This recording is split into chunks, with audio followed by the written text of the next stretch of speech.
It reminds me of Acharya Rajneesh, who was greatly moved by the death of his grandfather when he was 7, and who relaxed only after having solved the puzzle of death by getting enlightened 15 years later.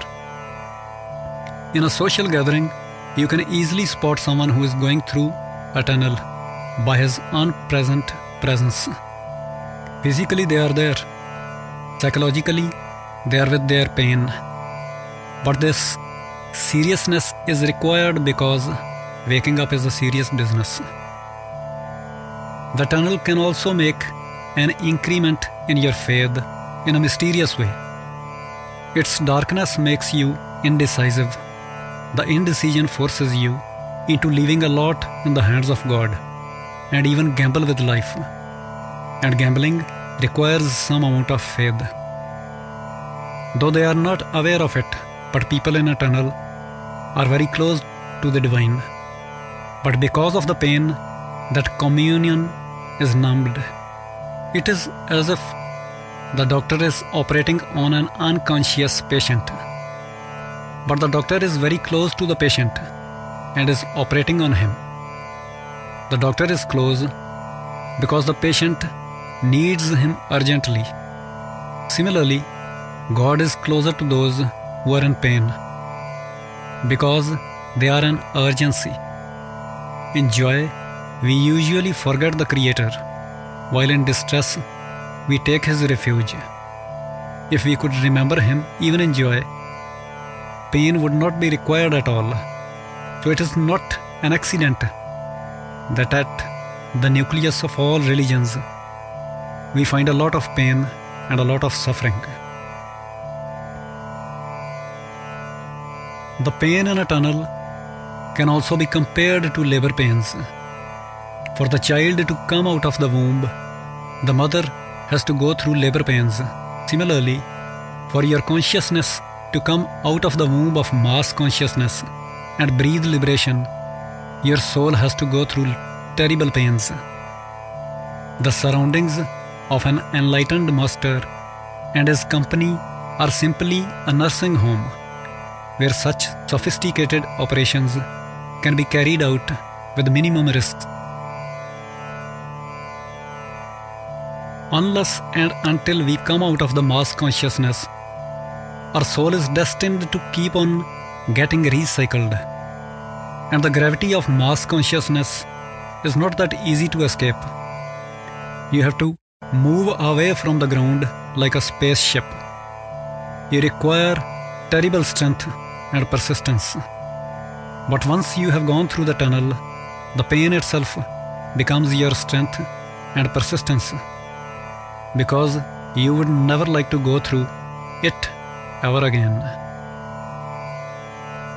Even writing this chapter was tough for me, because I don't like going back to my past and live the details of my nightmares. But these nightmares can propel you towards the spiritual evolution of the highest order. They can become the fuel for your entire spiritual journey if used wisely. You can make nectar from this poison if you know how to.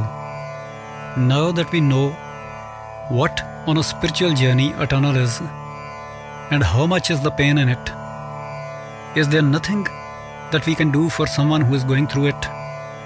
If someone is taking drugs to escape from the pain every now and then in order to survive, should we just wait and watch? Or is there a way to reduce the agony without interfering with God's divine designs and the purpose of it all? I think there is. I realized this when I thought about the blessed ones who stay with the enlightened. Meditation and the company of an enlightened master can reduce the pain. He assists you in bearing the unbearable and enduring it all. He can bless you with an acceptance for the divine will, with no need to first understand God's ways and then accept them. Now the mystery behind this is that unless the pain of the one going through it attains its ripening, he or she will either not come in contact of someone who can help them or simply refuse to take that help, even if offered. Existence follows laws.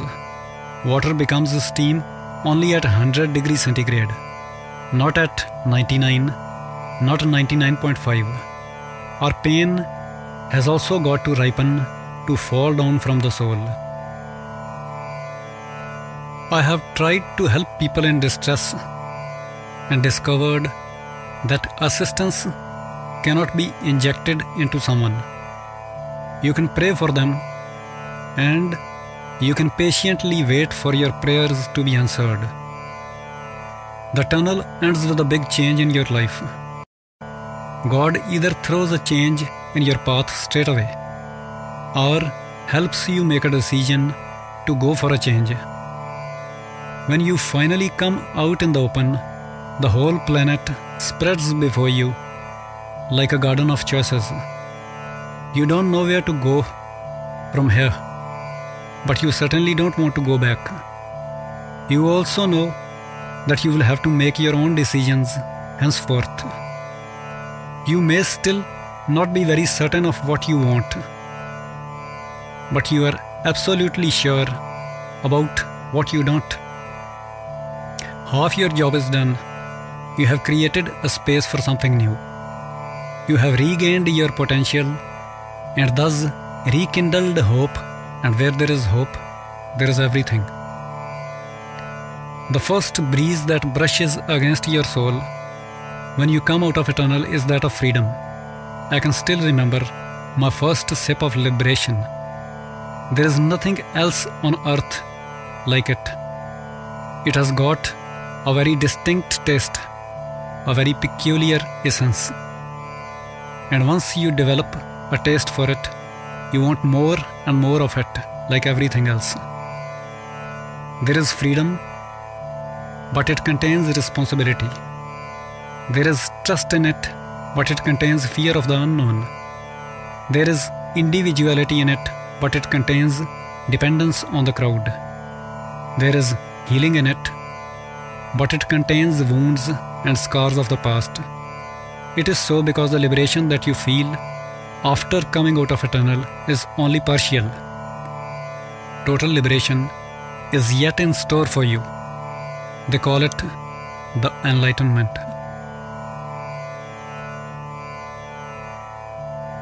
Coming out of a tunnel feels like having come out of a jail after serving a sentence.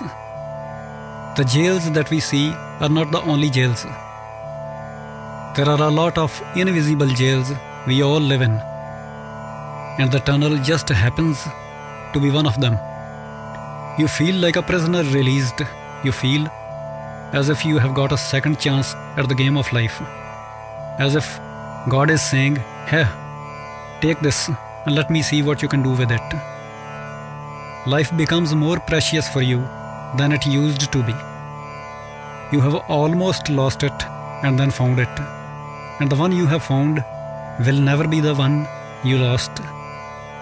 It is far more valuable. It is because of this that the near-death experiencers are never the same again. God takes it away from you, then gives it back, only to make you realize what you have got. God's compassion is beyond comprehensions. The tunnel lays down the foundation stones for the next chapter of your spiritual journey, the path.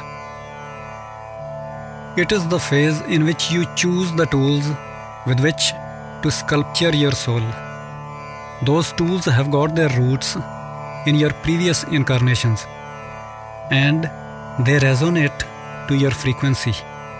It is the path that defines what you will be remembered as after you are gone: a musician, a painter, a dancer, a yogi, a spiritual teacher, or whatever you choose.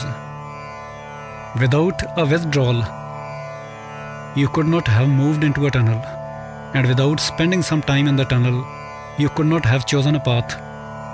And without choosing a path, where would you go? So you see, it's all very necessary and it's all unavoidable. In this perfect world, everything has its own purpose, its own role to play.